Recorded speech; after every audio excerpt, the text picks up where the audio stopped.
les familles, jusqu'à devenir lui aussi un support d'enseignement. Il y a les élèves qui sont ici à l'IMP de choix. Ne zappez pas votre journal, continue avec un livre très spécial sur la Première Guerre mondiale. Ses auteurs n'ont même pas 18 ans. Le portrait d'un champion du monde de hip-hop belfortain, c'est dans notre rubrique Tout terrain. Et puis un festival de dégustation du crément dans notre dernier épisode de notre feuilleton de la semaine. Sur les traces des poilus, voilà le titre du dernier ouvrage, non pas d'un grand historien, mais d'élèves d'un collège de Haute-Saône. Pendant 2 ans, ils ont planché sur l'histoire de 6 soldats dans la Grande Guerre. Maxime Villerio et Olivier Lopez. Retour dans leur salle de classe avec leur prof d'histoire. 6 sur les 13 collégiens qui ont achevé en juin dernier un cycle de 2 années de recherche et d'écriture sur le thème de la Grande Guerre. Une longue aventure publiée aujourd'hui par les éditions SICO grâce à un financement participatif. Cette initiative, Yann Lefebvre en pressentait le succès. Je savais que c'était un groupe avec lequel je pouvais fonctionner sans aucune difficulté et qui serait en plus moteur.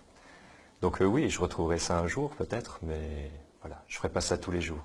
Le livre, 80 pages de correspondance fictive, s'appuie sur une documentation rigoureuse.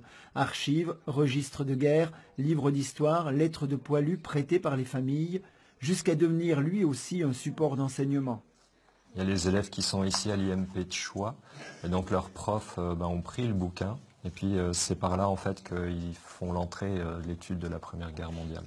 On s'est renseigné sur beaucoup de choses comme ça, mais ça nous a aidés pour former, pour ressentir les émotions qu'ils ont eues. Il y a vraiment une ambiance au sein du groupe qui permettait d'améliorer les textes et de le rendre plus réaliste.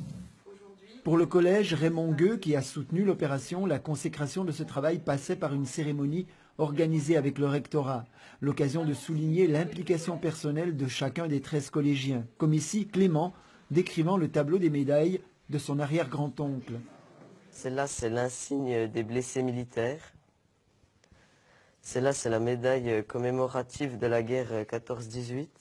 Le mystère de la relation entre un enseignant et un groupe d'élèves, c'est quelque chose d'irremplaçable.